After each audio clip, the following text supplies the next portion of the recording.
It's time to get all your Star Wars news in a single file. From Fantatrax TV, this is Good Morning Tatooine! Good morning, Tatooine indeed. Welcome back to this week's show, recapping everything Star Wars that's happened this past week. And things are starting to get lively because the actors are back talking, and we're getting little snippets of what they're thinking about what's coming in the weeks and months ahead as Star Wars production ramps back up. So I'm flying solo tonight, but we've got loads of news to cover.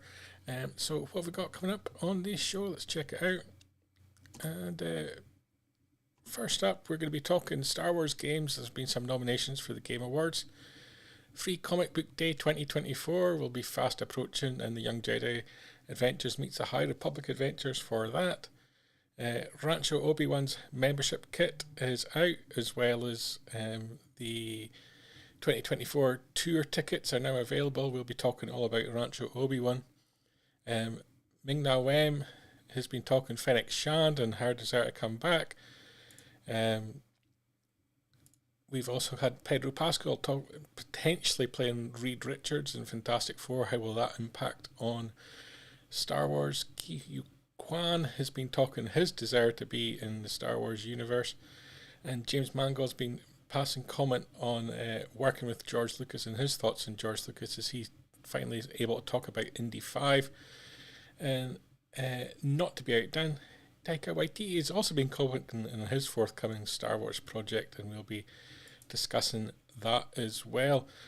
So welcome to the show, and we should get stuck straight into the news and bring up the first article that's from discussion. Of course, you get all the links in the show notes, and you can read the full article on fantatrax.com.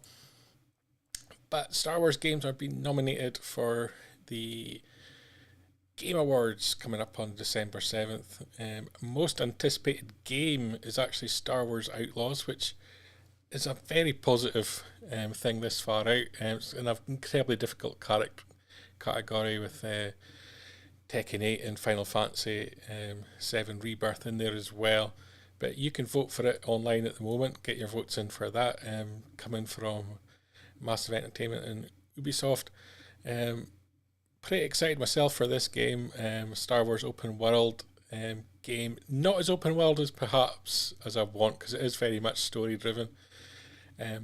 But can't wait for that to come out next year, so get your votes in for that. Also, Cameron Monaghan has been nominated in the best performance for his voiceover acting and motion and performance capture work for Jedi Survivor.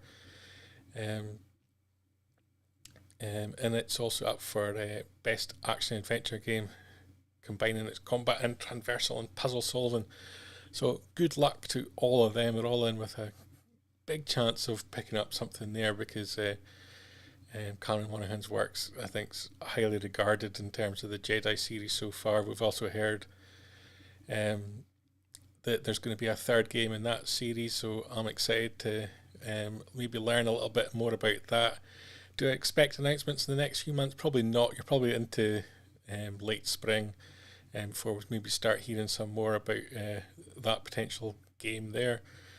In the comments there, Mr. Mark Newbold from Fat the Tracks throwing in a comment there that you'd think a Star Wars open world game would be absolutely huge if done right. I agree. I would love it to be something on the scale of Skyrim. I'm obsessed with Elder Scrolls.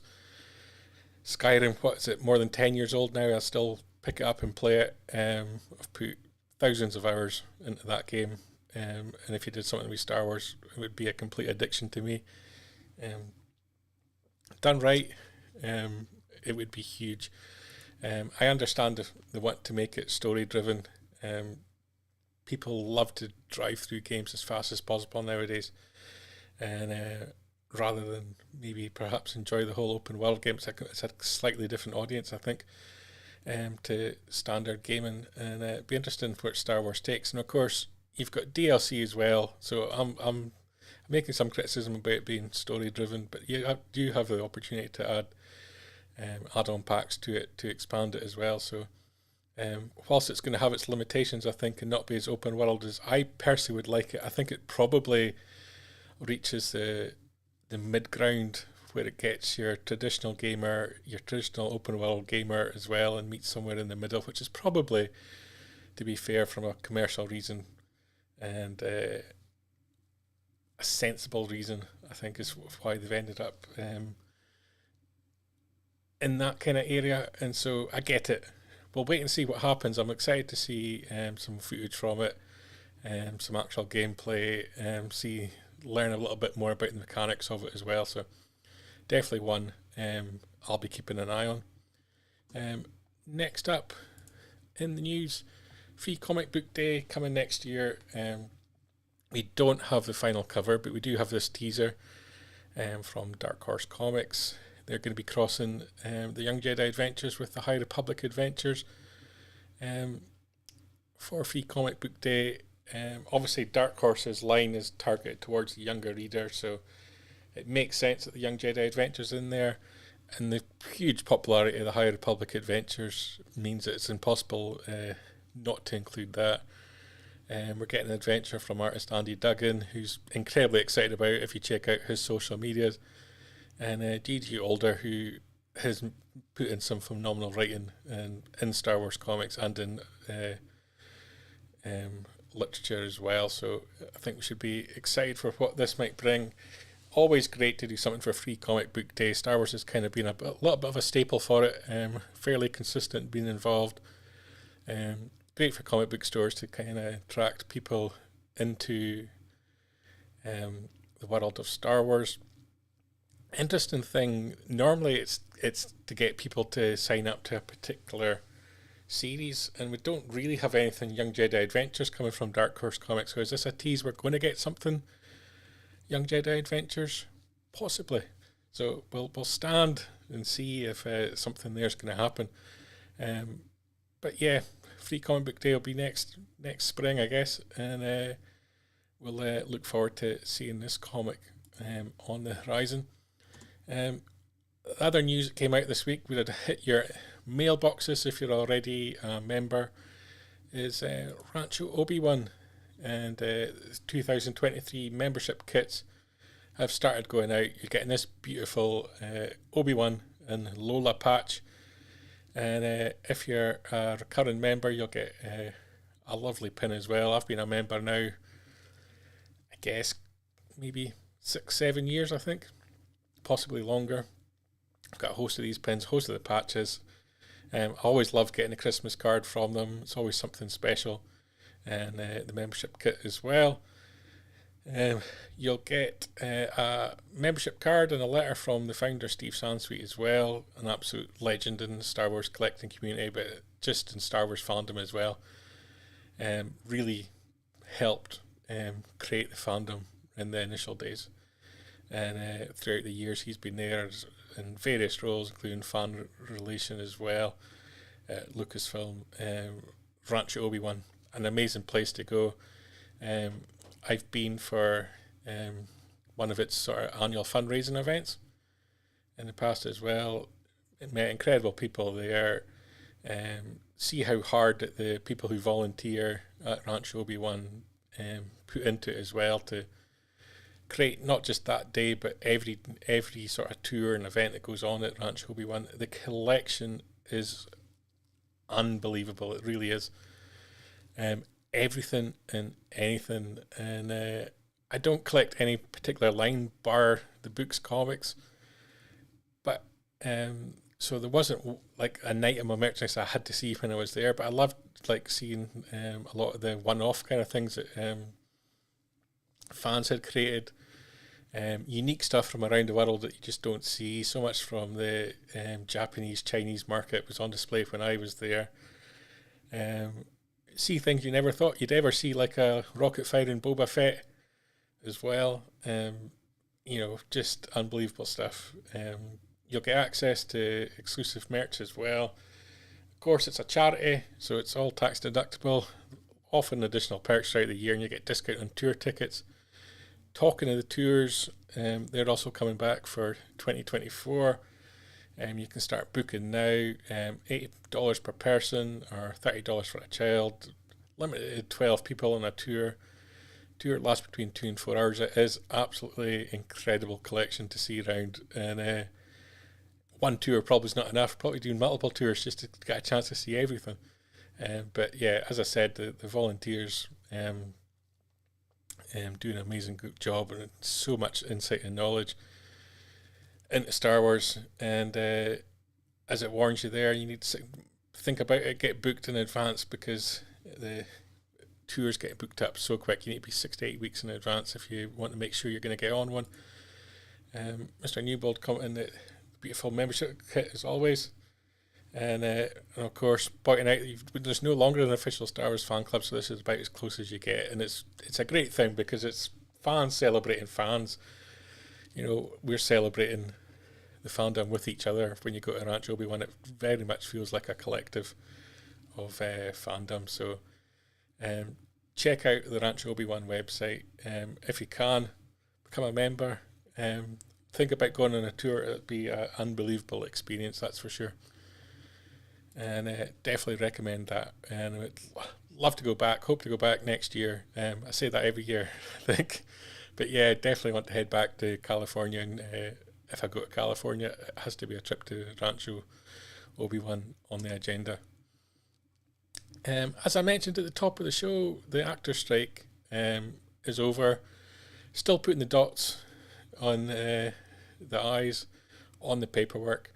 But as things stand, everything's strikes called off. People are being told to honour their commitments that they're signed up to. Negotiations are starting for new projects as well, and actors are able to go back on the promotion tour. And Ming-Na Wen has been on the promotion tour for her project that's out at the moment, and she was speaking with Collider, and Collider brought up Star Wars because you've got to speak Star Wars if you're speaking to Fennec Shand, and knowing that she wouldn't be able to say, but they asked her when she'd be coming back as Fennec Shand, and her answer was she wants to come back now.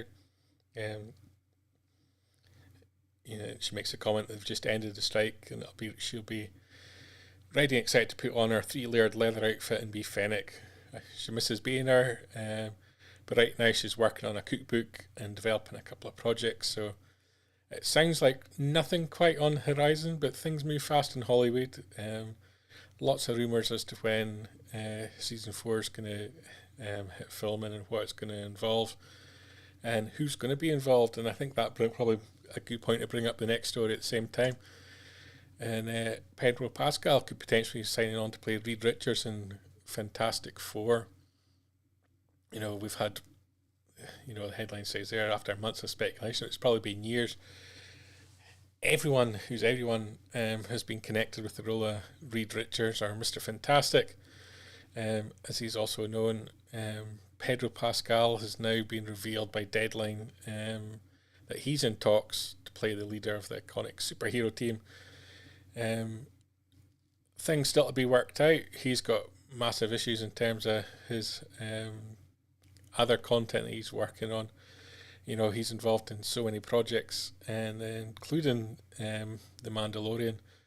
And of course, the rumours haven't gone away since the kind of falling out after or during season 2 and towards the end of season 2 of The Mandalorian, that he wasn't happy, and he's really been providing just a voice role since then, not physically on set, not playing a physical representation of the character, and just adding a voice. So a lot of talk as to whether he's going to be involved at all in season 4 filming. It sounds like he's not going to be, that he'll just be providing a voice later on. And it probably indicates why The Mandalorian has kind of pivoted a little bit away from Din Djarin, because of the situation with Pedro.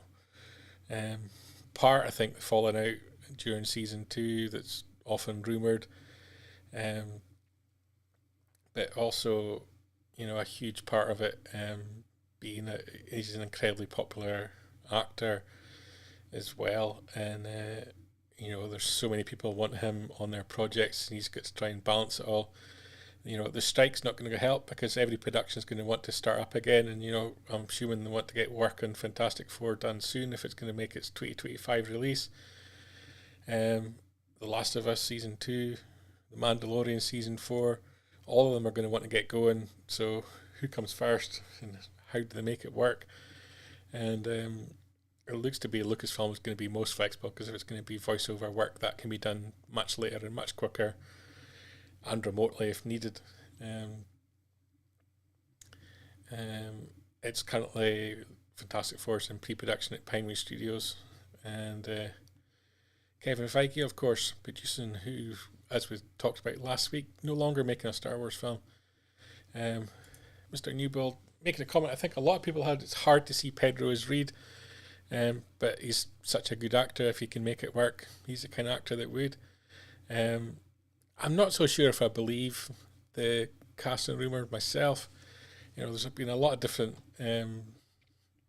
people connected with the role, and all the roles in the Fantastic Four, and I kind of wrote down the names this week, and it doesn't feel like that's the Fantastic Four for me to look at. So we'll wait and see. Interesting to see what they do. They've been having a bit of a rough patch. Marvel, it's fair to say.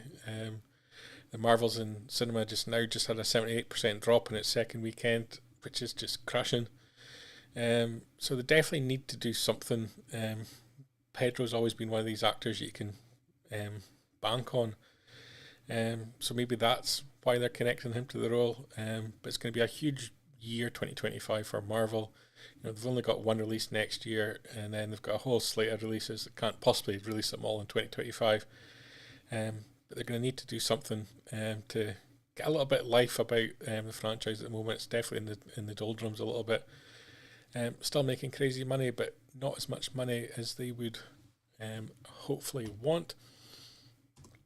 And of course, everybody's back talking film, talking television, and one character, and we'll have to call him a character because he's so entertaining. Ke Huy Quan has been talking that when he saw Kathleen Kennedy, that he was completely shameless. He went straight up to her, gave her a big hug, and said that, please put me in the Star Wars universe. He's talking about the fact that, he was Indiana Jones' short round. He's now a Disney-owned film, and he's just been in the Marvel Cinematic Universe. So it would be great to do the trifecta, I guess, and do Star Wars as well. Fantastic actor. He richly deserved his Oscar-winning performance last year. Is it a case of you pick someone and you put them in Star Wars? I don't think so. I think you have to have the role that fits the actor. Can I see him in Star Wars? Absolutely. Why not? But you shouldn't pick the actor. You should pick the character, create the character first, and then find the actor that suits. So, as much as his desire is to be in Star Wars, probably not something that can be forced. But we'll wait and see. It'd be great if you could get Harrison Ford back and do a Harrison and Ke Huy Quan together in a Star Wars film of some sorts. That would be something incredible. But that's just wishful thinking on my part. But yeah, I don't know. Will it happen? I don't think so. Would I like it to happen? Yeah, why not? It would be a lot of fun. And that brings us to next story, which was something I spotted on Twitter this week that I kind of found really interesting. Obviously, actors, directors, producers, people that work on film at any level are all kind of excited that they can start talking about projects again. And someone that's been incredibly active on social media, on Twitter, on X, whatever you want to call it,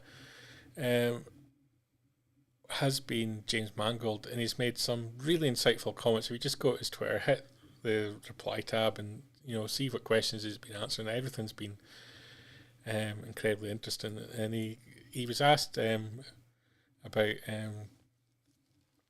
George Lucas's involvement in Indiana Jones 5, and James kind of making the comment that he had to acknowledge the fact that George created Indiana Jones from nothing, and it's that Indy's effectively an extension of George's own personality, part maverick, part theoretician, part adventure, part idealist, part wise-ass, part academic, and 100% unstoppable. George created a unique tone, combining classic golden age adventure films he loved with modern film making, tech and humour. In terms of his involvement, George read the early scripts, he offered notes and guidance as well as watching the cut as it progressed. He's a brilliant man, and I'm grateful this film gave me the chance to collaborate with so many of my heroes. And I kind of think that's kind of like a lovely comment. It's a great way to sum up George as a man in terms of his personality. Great to know that they involved George in the process as well, because I kind of feel a little bit difficult about the relationship with George. I guess it dates back to, I always remember TMZ stopping him and asking him in the street whether we'd make another Star Wars, and he kind of replied no, because everybody hates him and hates the work that he did on the prequels and whatever. And I think if you go to a Star Wars convention, you can see very much a different attitude to that prevailing today than perhaps the most vocal element of it was back in the 1990s, early 2000s. I think you see that with Hayden Christian, you see that with Ewan McGregor, and how they now interact with the fandom and how they feel about things. I think it's the same with George, and it always got me that was kind of his feeling. And again, when he sold out to Disney, one of the first things this shot was LucasArts, which was kind of one of George's kind of babies, and as well. The way they went about developing the sequel trilogy, and it was Disney's right as new owners. They kind of opted not to go with George's kind of ideas and treatments and go their own direction, and he kind of got sidelined a little bit, and then you could tell that he wasn't particularly happy. He did some interviews where he made sort of some slightly barbed comments and so on. So it feels good that he was involved, and it seems to be in a happy place this time with Indy 5. Commercially, Indy 5 didn't do well, but I loved the film, really enjoyed it. And everyone I speak to that went to see the film really enjoyed it. I just didn't find its audience for whatever reason. It's going to be interesting to see how it does on streaming from December 1st, I think, in America, and the middle of December in the UK and Europe. So, yeah, I really liked James Mangold's comments. He's had a few great ones on social media this week, and I kind of wish that he was around, able to comment when Indy came out, and it could have helped a little bit, the film, I think. Mark chiming in the comments here as well about Ke and Star Wars would be great fun. Not sure how or where, but he has great energy. Very true. You find the right project, he could work very well. And in terms of James Mangold, Mark chiming in and agreeing that it was amazing words from Mangold as well. Cool to hear George had an involvement in 5 beyond a vanity credit. Yeah, I kind of agree. I was worried when Spielberg left the project, because it would have been incredible to have a Spielberg indie film. I thought James Mangold sort of did it incredible justice in terms that it felt like an indie film. It didn't feel like a fan film. It didn't feel like a tribute. It felt like it was its own thing. So credit to him, and I can't wait to get the streaming release and watch it many times again. I watched it just last month a couple of times, flying over to America, and loved it. Still love it, and I won't hear a bad word about it. Last in this week's news, Taika Waititi commenting on his forthcoming Star Wars project. Although I do question whether he was really talking about the Star Wars project or whether he was just talking about his work in general. He was asked,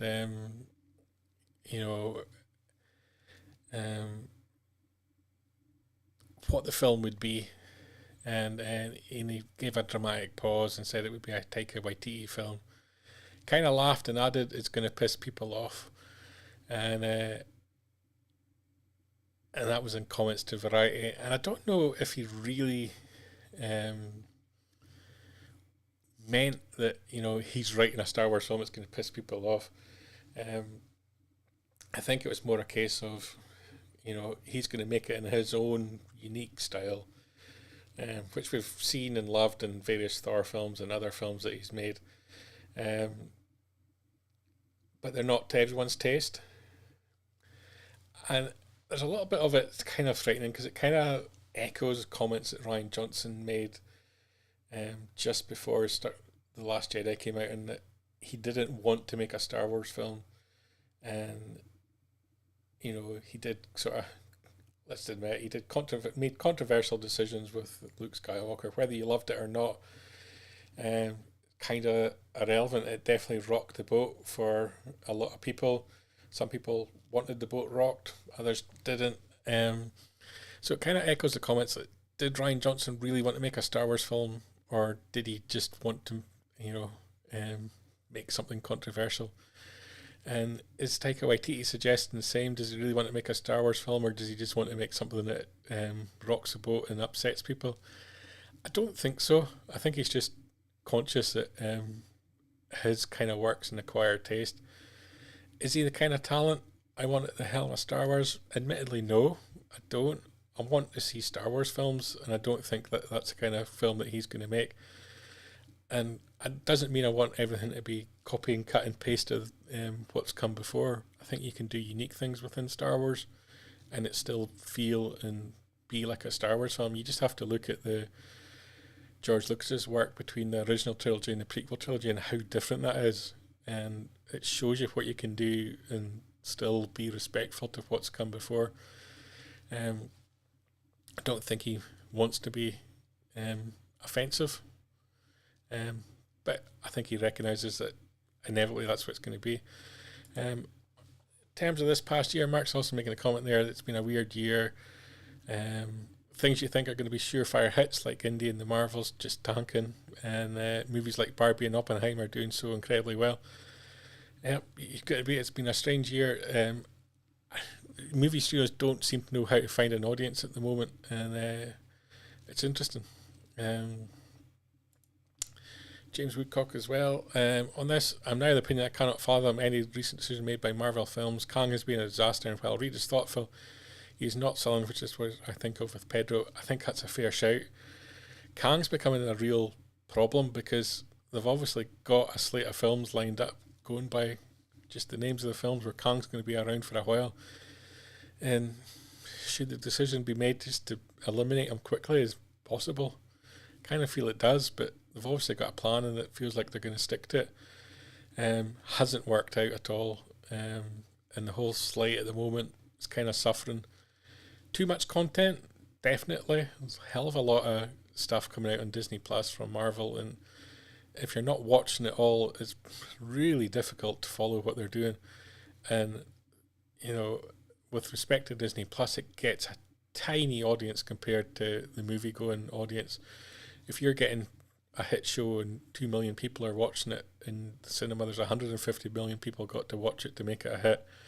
That's the difference. I don't think you can expect people to fully grasp and understand all the content that's out there. And I compare it to the High Republic and Star Wars.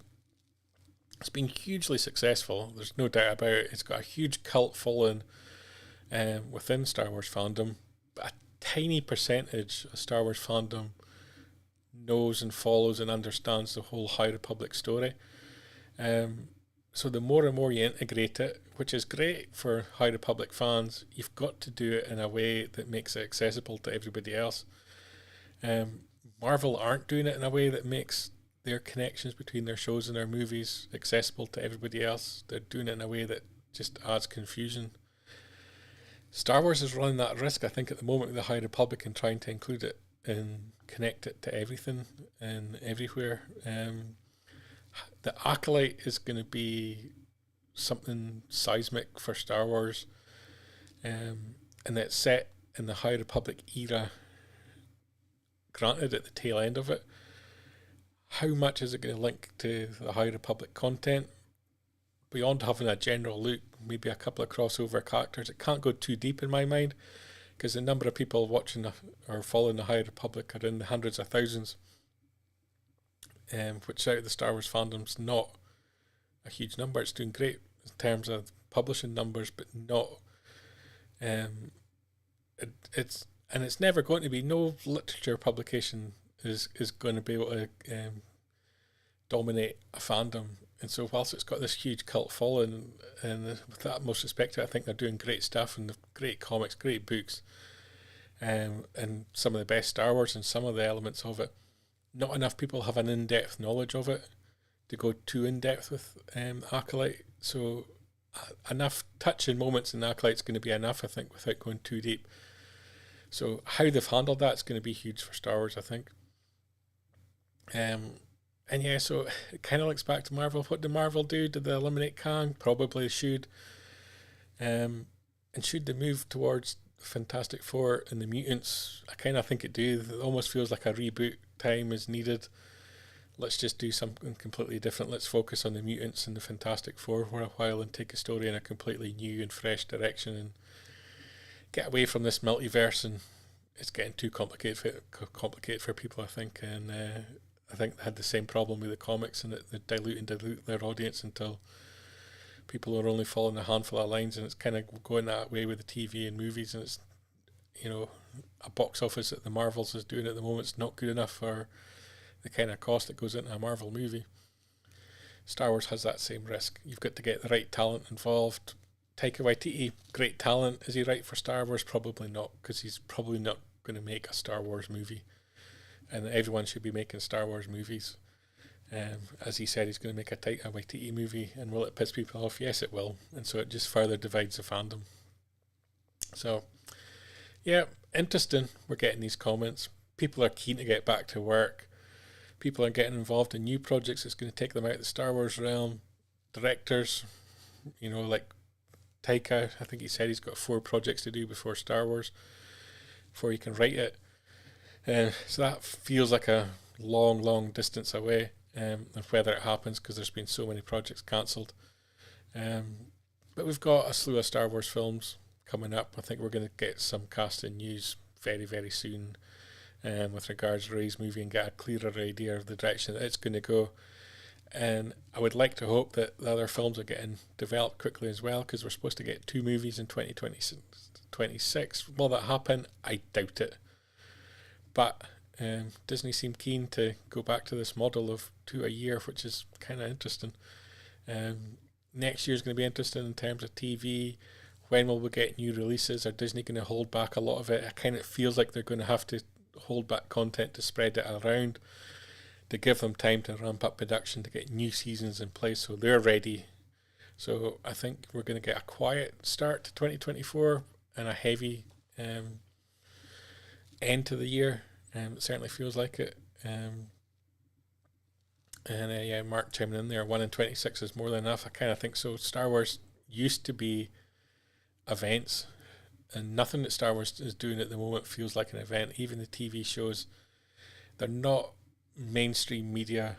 They're in the specialist TV movie magazines, but you're not crossing over into the mainstream in the way that Star Wars used to with anything Star Wars touched. It's lost that specialness at the moment, and there's a real downbeat in the fandom at the moment, and something needs to bring that back alive again. And I think it didn't help Ahsoka being released during a strike.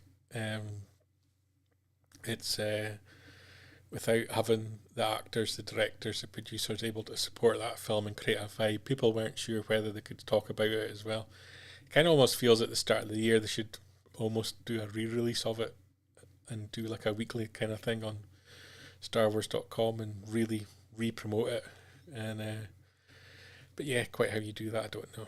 But yeah, there's a lot to happen in the Star Wars universe, and we can call it that now because there's more than one galaxy, and a lot to come. And we should get excited. There's a lot of good things happening, I think. We just need to get the right people involved in the right projects, create a buzz again, make Star Wars special again, and the storyline is there ready to be explored, I think. And if you get the right people writing it, the right people directing it, and getting a little bit of a run, we can really get a fandom behind it again. I think that was kind of shown with the Mandalorian seasons 1 and 2. When you get the right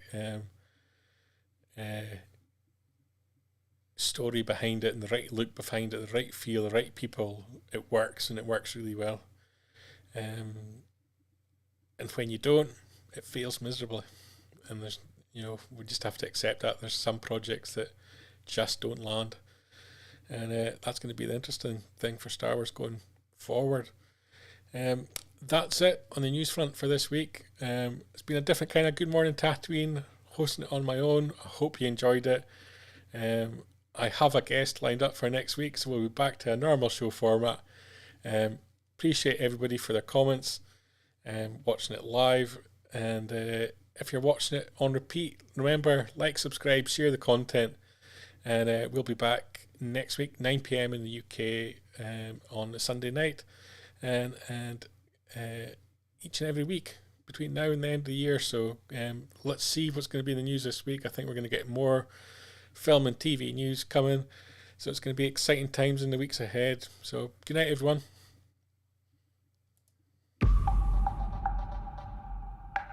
Keep up to date with the latest Star Wars news each and every day on FanthaTracks.com.